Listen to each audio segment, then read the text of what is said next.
I want you to imagine, just for a moment, that you are 21 years old and the city right outside your window is quite literally on fire. Yeah, an absolute war zone. Right. The government is completely fracturing. Churches are being burned in the streets, and people are actually being targeted by violent mobs. It's terrifying. It is. But the truly terrifying part isn't just what's happening outside. Inside your own mind, you are completely paralyzed by this relentless, exhausting fear that every single stray thought you have is, well, damning your soul to eternal fire. You're just drowning in anxiety. Exactly, you are drowning. And then, right at the peak of all that terror, this highly charismatic man throws you a life raft. Yeah. Do you stop to ask where the raft came from, or do you just grab it with both hands? You grab it. But then I want you to hold that image in your mind, and let's radically shift the scene. Let's fast forward over 4 decades. Right, a totally different world. Completely different.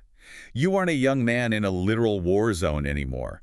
You're a 13-year-old schoolboy in this gray, sort of economically depressed suburb. Just a normal kid. Exactly. Yeah. It's drizzling outside. Your parents' marriage has just violently fractured, leaving this massive silent void in your home. You're bored, you're deeply lonely, and you are desperately craving some kind of male guidance. Yeah. And suddenly this older, really cool university student just steps into that void. He offers you pizza, ski trips, and his absolute undivided attention. Which is massive for a 13-year-old. Huge. He makes you feel like the most important, intelligent person in the entire world. And you grab onto that too, don't you? Because when you are freezing, any source of warmth feels like a miracle. It really does. I swore I'd leave this town. Funny how it never left me. Life looks different in a back row rear view. Things I thought I wanted, some I did, some I outgrew. Count my blessings on the center line.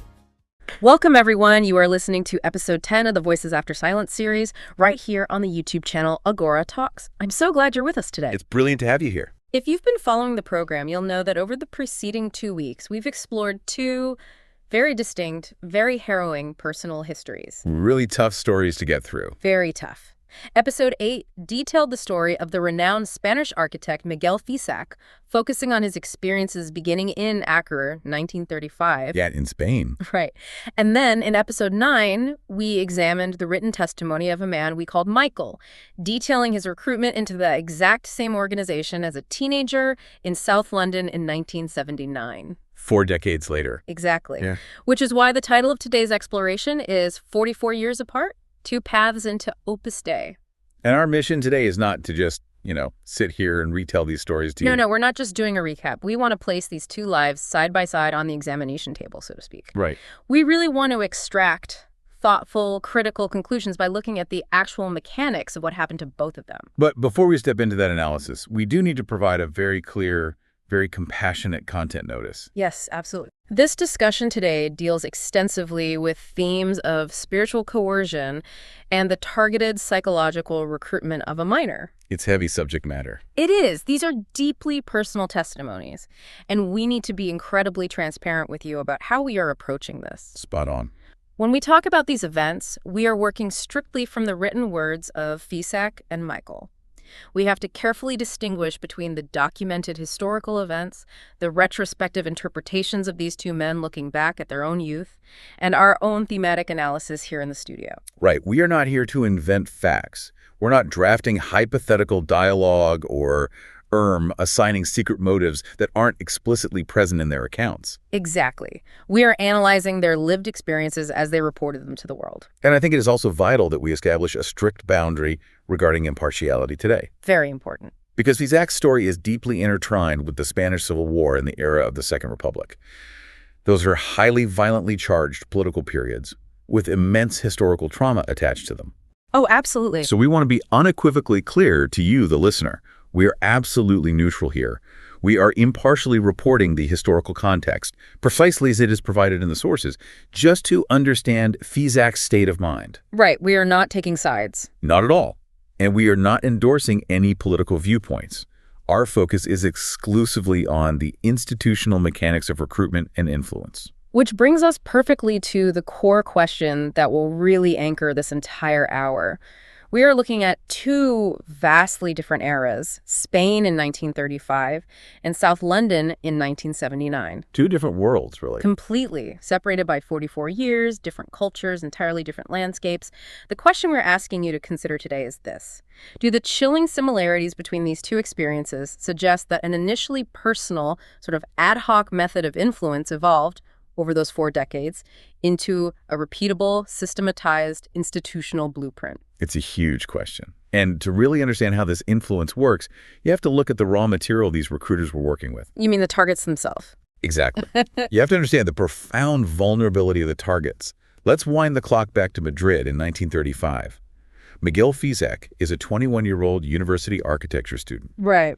The macro-societal context cannot be overstated here. It is time of extreme, almost unbearable political and religious turmoil.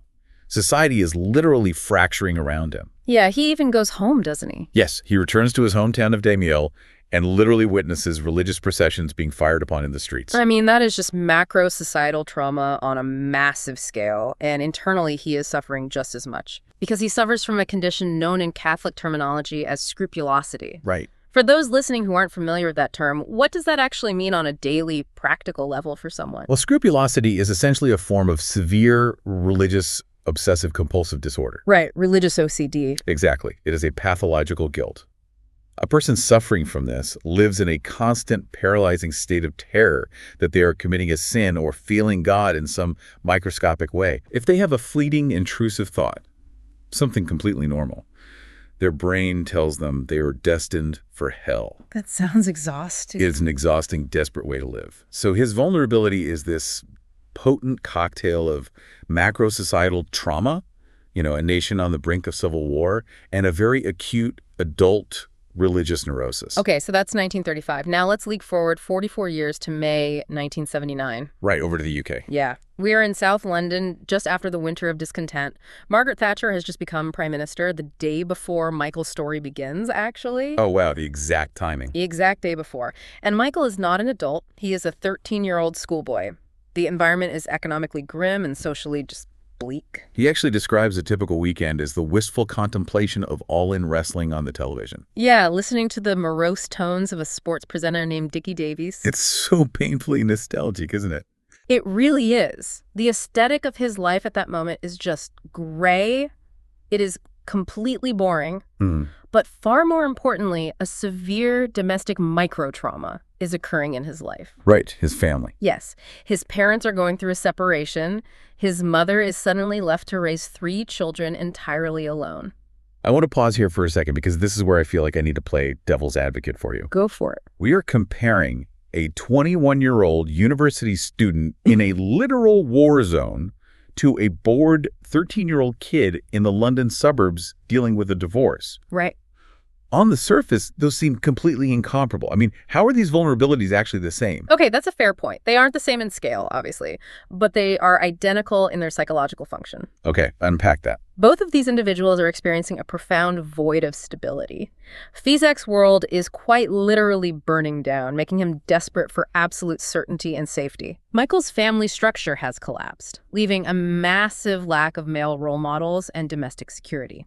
That makes him desperate for attention, validation, and just a basic sense of belonging.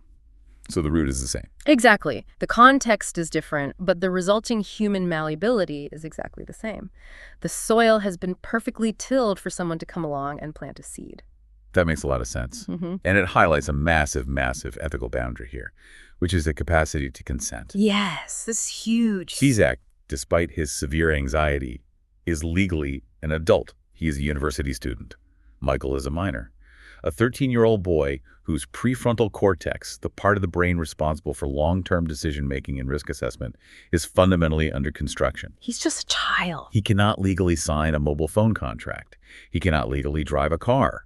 Yet he is being approached, groomed really, for a lifelong celibate commitment to an institution. And this difference in age dictates the methodology used to approach them, doesn't it? Mm. In 1935, Fisac is experiencing direct one-on-one influence. It's highly personal. He is dealing directly with the founder, José María Escrivá, and a couple of close university friends. It's a tiny nascent group just figuring things out as they go. But by 1979, the methodology targeting Michael isn't ad hoc at all, not in the slightest. Oh. It has evolved into a highly mature, heavily systematized network. It involves established youth clubs, recreational activities, structured mentorship programs, and this very gradual, carefully escalated religious formation. It's a literal pipeline. It is a pipeline, exactly. So they have identified this vulnerability in these targets. The question now is, how do they weaponize it? Right. It doesn't start with heavy theology or demands for lifelong commitment. It starts with the establishment of what we can call the architectural trap. The architectural trap. I like that phrasing. The very first step of that trap is constructing a safe refuge. Right. A welcoming, highly cultured environment. Because before any religious demands were ever made, both Fisac and Michael were introduced to physical spaces that were immensely appealing to them. Totally disarming spaces. Exactly. For Fisac, it was the DYA residence in Madrid. Officially, DYA stood for Law and Architecture, Derecho y Arquitectura. Right. But secretly, internally, it stood for Dios y Audacia, God and Audacity. Wow. And inside this residence, Fisac found a really warm harbor. It was filled with educated, cultured young men having sophisticated conversations about early Christian fraternity. It felt like an intellectual sanctuary from the burning streets outside. And for Michael, 44 years later, that refuge takes the shape of a massive, beautifully kept 3-story mansion situated right on Wandsworth Common. I mean, Wandsworth Common, that's serious real estate. It is. It offers organized football matches, ski trips to the French Alps, expensive filmmaking equipment, and a quiet, structured room for weekend homework. Yeah. To a kid from a fractured, economically tight household, this place is basically a wonderland. But the physical space is just the bait, isn't it? It's the personal attention that actually sets the hook. Yeah. The story of Fisac painting the mural is one of the most chilling examples of this I've ever read. The story's so intense. It really is. When Fisac first agrees to help out at the DYA residence, he has zero intention of joining the group. None at all. Right, he just wants to paint. He just wants to volunteer his skills as an artist. So they ask him to paint a massive mural in the main dining room, this serene forest scene with a large deer. Yeah.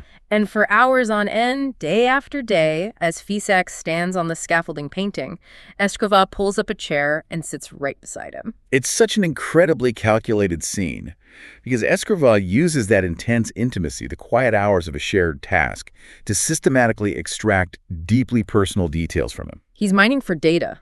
Exactly. Yeah. He maps out Fisac's entire psychological landscape. He probes his fears, his scrupulosity, his family background, and significantly, his parents' wealth. Because his family was quite well off. Yes. And the organization actually utilized what they called affiliation sheets. Right. These were detailed psychological and demographic dossiers maintained on potential candidates. They were literally gathering intelligence. And we see that exact same intelligence gathering deployed on Michael 4 decades later. He is assigned a mentor, a man in his early 20s named Peter. Yeah.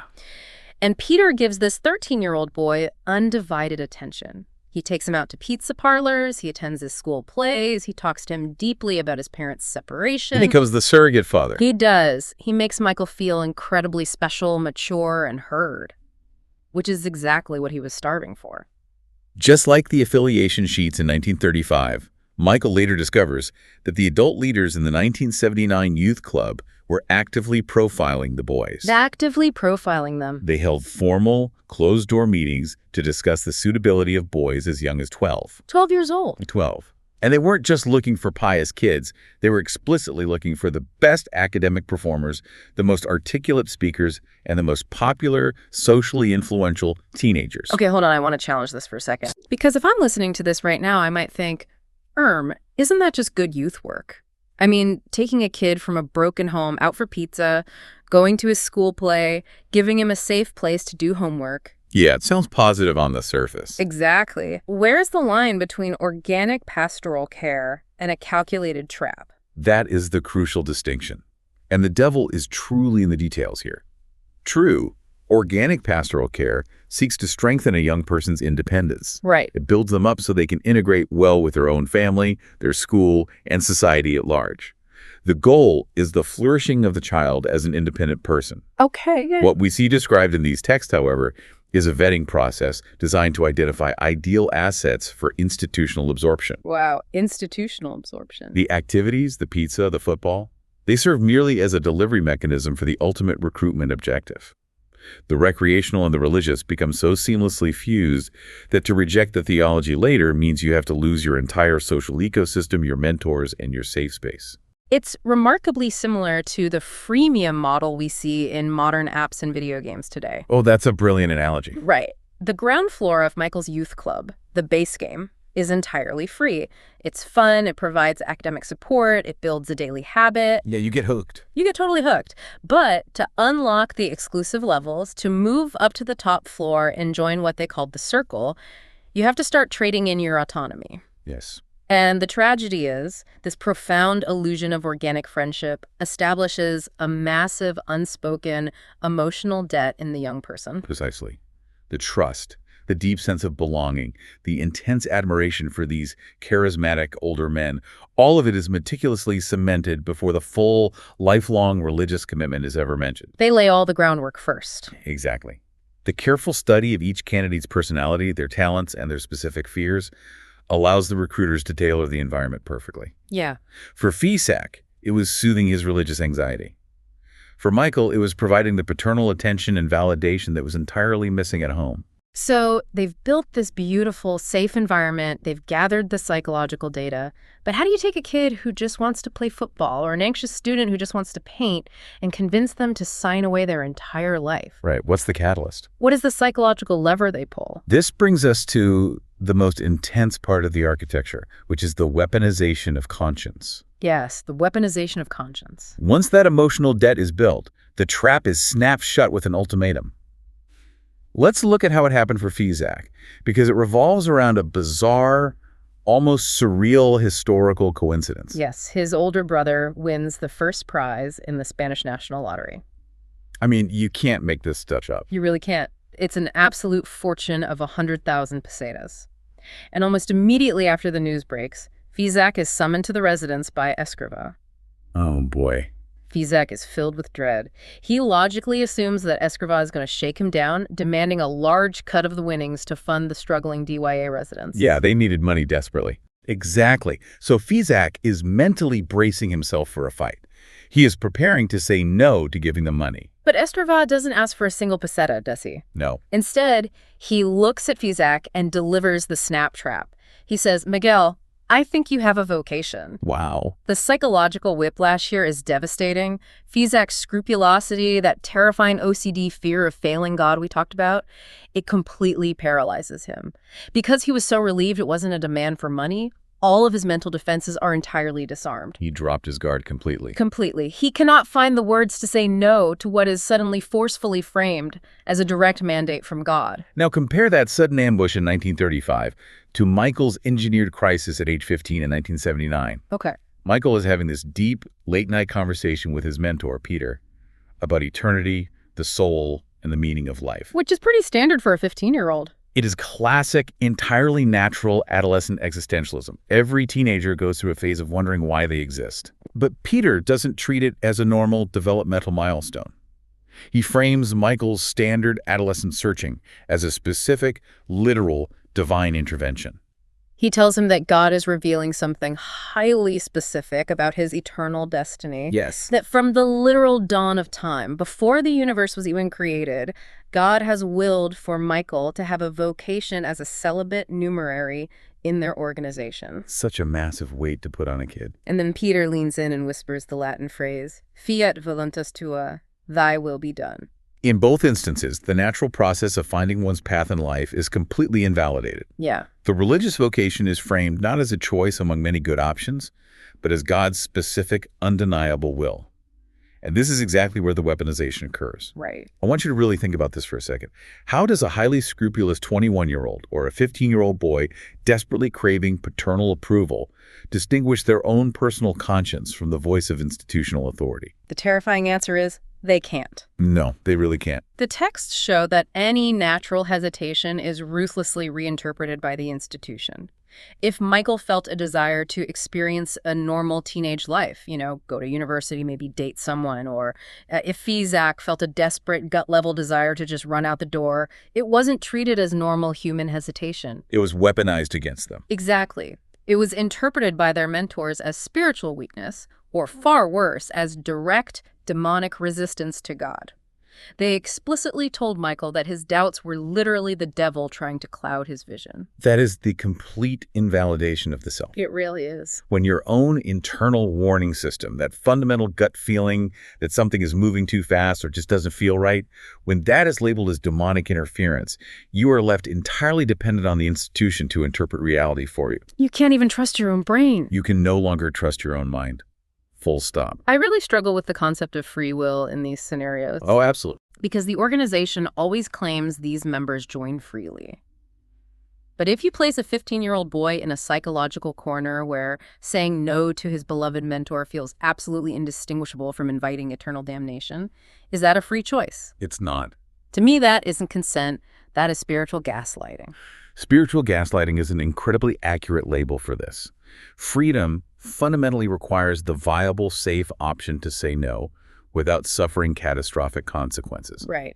If saying no means, in your own mind, that you are condemning your eternal soul while simultaneously losing the only supportive community you have, that choice is being made under extreme psychological duress. Yeah. The prefrontal cortex of a 15-year-old simply does not have the capacity to process that level of manufactured existential weight. Let's focus entirely on that teenager for a moment, because Michael's story shines a very harsh light on the institutional mechanics regarding secrecy and the safeguarding of minors. This part is truly shocking. It is. We need to look incredibly closely at the exact chronology of his formal induction, because the dates he provides are staggering. They are deeply revealing about the institution's priorities. According to Michael's testimony, on December 6, 1981, Cardinal Basil Hume, who was the Archbishop of Westminster and the absolute highest-ranking Catholic authority in England at the time, issued strict formal instructions regarding this specific organization's treatment of young people. A formal directive. Yes.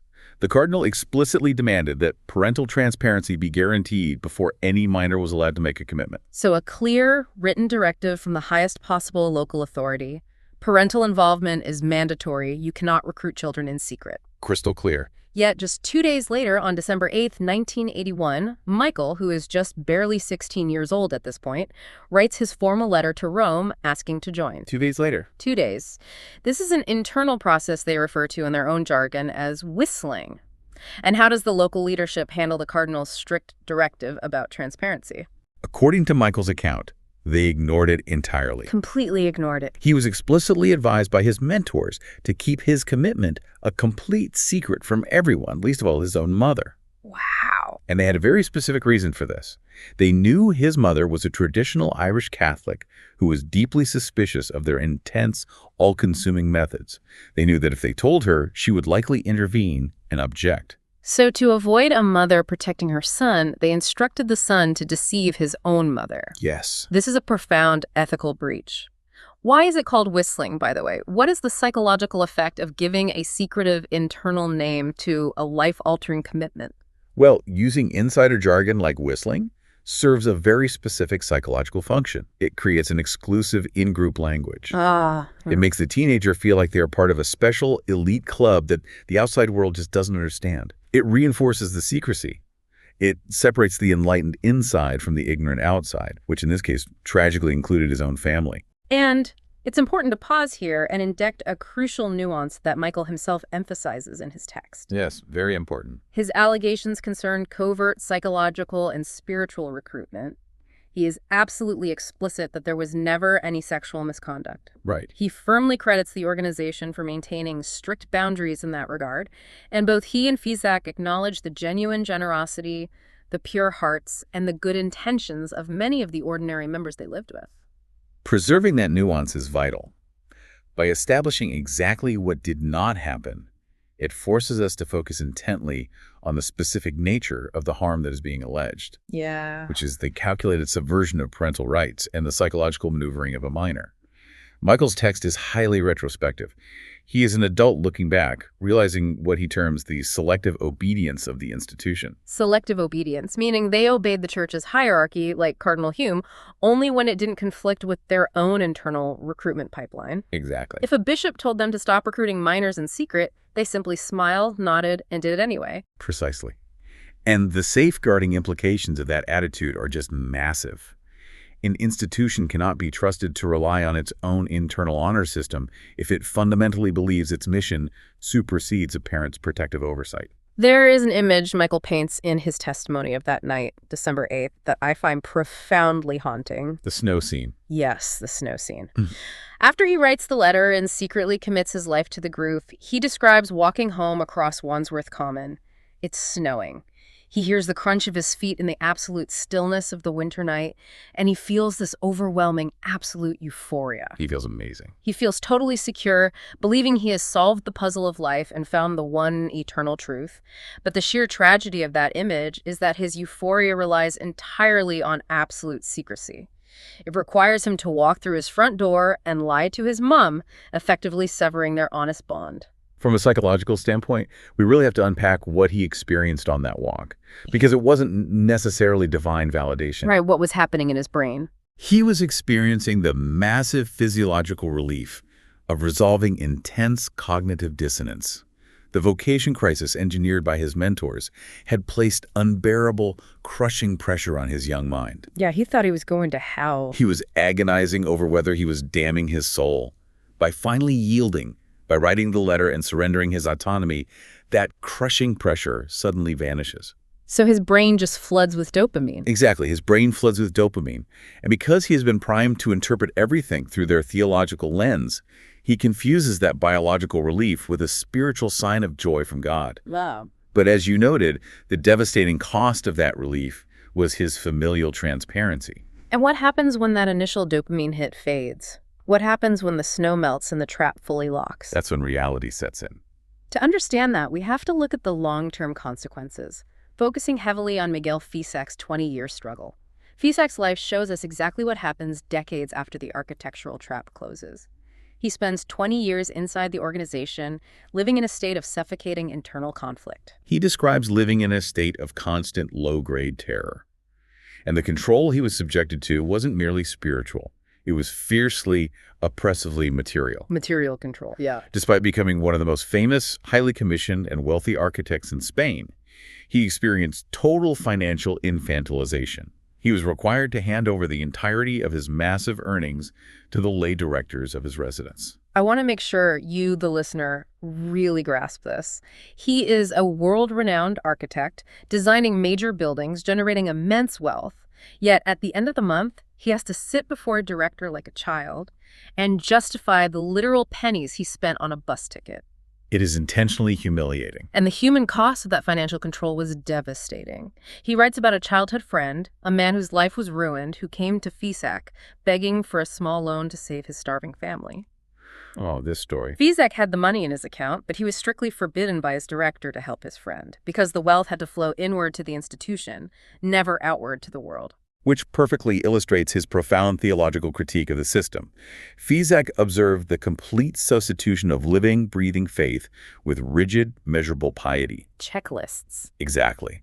The daily schedule was an endless, exhausting checklist. Multiple rosaries, wearing spiked chains, strapping a hair shirt around the thigh for 2 hours a day. Yeah. It was an obsession with physical mortification, but it required zero outward charity, zero empathy for a starving friend. And if anyone questioned this bizarre paradox, or if Escrivá had a sudden, very human temper tantrum, which Fisac noted happened frequently, Escrivá would immediately play what Fisac called the supernatural card. The supernatural card. He would frame his own human whims, his anger, or his arbitrary rules as direct divine mandates. It's the ultimate trump card. You can't argue with a man who claims his temper is the literal will of God. It paralyzes anyone from questioning him. But eventually, even the strongest paralysis breaks. Yeah. In 1955, after 2 decades of agony, Fisac finally demands his exit. 2 decades. And the response from the leadership is incredibly telling about the nature of the institution.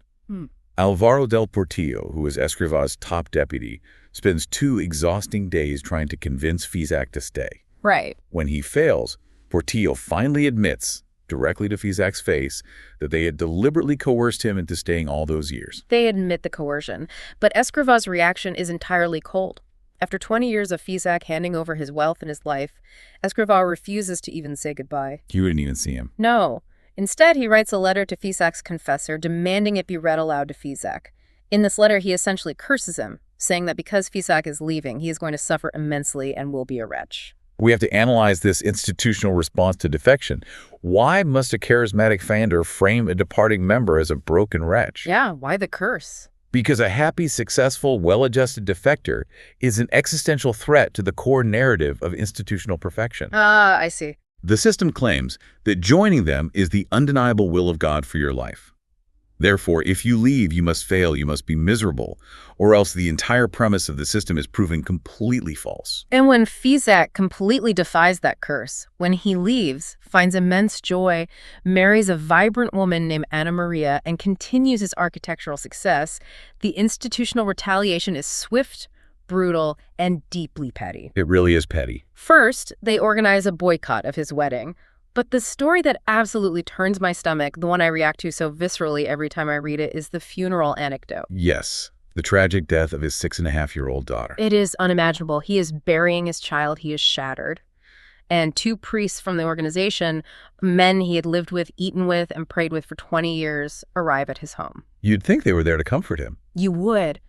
But they aren't there to mourn with him. They lean in and imply to a grieving father that his little girl's death is a direct punishment from God because he abandoned their organization. It's horrific. To weaponize a child's death as a theological, I told you so. Yeah. It demonstrates how the desperate need for systemic preservation completely overrides basic human empathy. It is the behavior of a closed-loop system. It feels akin to corporate shunning or mafia-like retaliation. It is the ultimate, most cruel manifestation of what Fisac called soft coercion or holy coercion. Holy coercion. The physical doors of the residence aren't locked. You can physically walk out at any time. But your mind is imprisoned by the terror of eternal damnation and the threat of total social and spiritual excommunication. They don't need to lock the doors when they have locked your mind. And the retribution didn't stop at the spiritual level, did it? It bled into his professional legacy and historical record. Yeah, the smear campaign. They actively smeared his psychological state. Years later, when the Vatican was considering Escrivá for sainthood, Fisac offered to testify. He wanted to provide a balanced view, to speak about the human flaws and the temper tantrums he witnessed. Just the truth. But secret Vatican files later revealed that a senior leader named Javier Echevarria swore under oath that Fisac was a megalomaniac with bad morals, explicitly to block his testimony from being heard. It was a highly calculated legal maneuver to suppress eyewitness history and protect the flawless narrative of the founder. And the final blow to Fisac's legacy, the deliberate demolition of his most famous, beloved building in Madrid, La Pagoda, in 1999. That is just heartbreaking. It was a masterpiece of modern architecture. Suddenly, it was torn down under the guise of zoning permits right after it was announced it would be dedicated to his genius. Fisac heavily implied, and many architects agreed, that municipal authorities were influenced by the group to literally erase his legacy from the skyline. They couldn't break his spirit, so they broke his concrete. Exactly. So if we step back and evaluate these repeatable systems across 4 decades, we really have to bring these 2 timelines together. Right. We have 1935, a founder-led, highly personal, somewhat ad hoc approach, driven by the desperate survival mechanics of the Spanish Civil War. A charismatic man preying on the anxiety of an adult student. Yeah. And then we have 1979, a mature, systematized youth club pipeline in London, meticulously targeting teenage influencers, complete with codified internal terminology like whistling and engineered vocation crises. Which brings us back to the central, vital question of our analysis today. Do these striking similarities, the cultured refuge, the extraction of personal data, the illusion of organic friendship, the weaponization of conscience, the demand for secrecy, and the severe retaliation for defection, do they suggest that the initially personal method of influence by a charismatic founder became codified into a repeatable institutional blueprint? And we must present this carefully. Absolutely. We are making a thoughtful inference based strictly on the text provided by Fisac and Michael. We are not making a proven universal conclusion about the entirety of the organization today. Right, preserving that nuance. But based on these 2 men's lives, separated by 44 years, the architectural blueprint of the trap is undeniably consistent. The defining consistency across both eras is the profound asymmetry of information. Exactly. Let's think about a normal recruitment process. Think about a prestigious university, for example. Okay, yeah. A university transparently recruits the best and the brightest. They want the academic stars, they want the athletes. But everyone knows the rules of the game. The university sends a brochure that basically says, we are recruiting you, here's what it costs, here's what we expect. It's all out in the open. What we see in these stories is a total asymmetry of information. The adults, the institution, they hold the entire blueprint of the trap. The teenager in the youth club or the anxious student painting a mural is only allowed to see one fun, shiny brick at a time. Yeah. They have no idea what massive building they are walking into until the door locks behind them. As we move into our final reflections, it becomes crucial to delineate the vital differences between true spiritual guidance and undue influence. True pastoral care, true spiritual guidance, strengthens an individual's autonomy. It encourages critical thinking, it respects the developmental stages of youth, and above all, it champions and integrates healthy family bonds. It seeks to make the individual strong enough to stand on their own. Whereas undue influence, exactly as detailed in these two accounts, does the exact opposite. It creates a severe emotional dependency. It mandates secrecy from parents to bypass protection. And it weaponizes a person's conscience against them to force compliance. It's just control.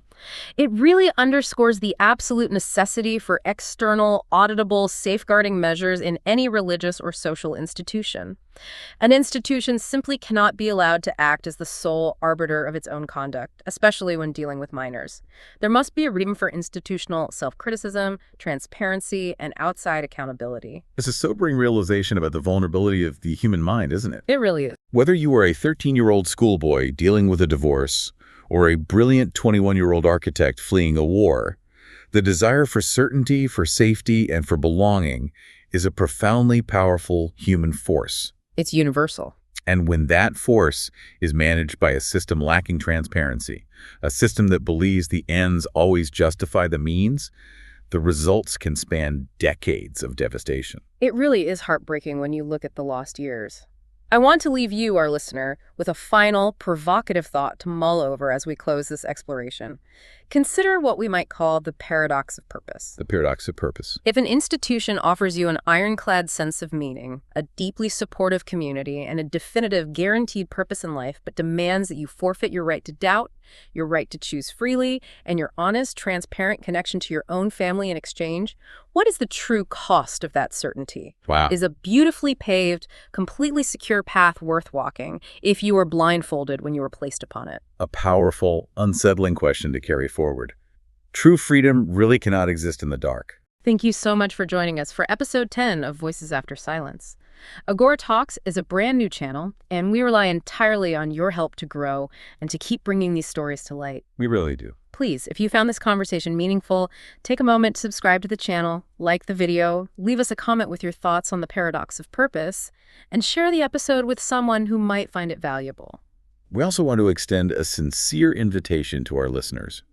If you have a relevant personal experience that you feel needs to be heard, please reach out to Agora Talks using the contact details provided in the episode description. Yes, please do. Whether you want to submit a written testimony for us to analyze or record your own story for a future episode of Voices After Silence, your voice matters.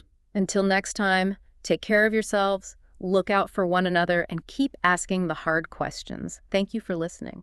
My blessings on the center line, count my losses in the passing pines. If every wrong turn still somehow led me here to you, guess I can't complain when I look back through this back road real.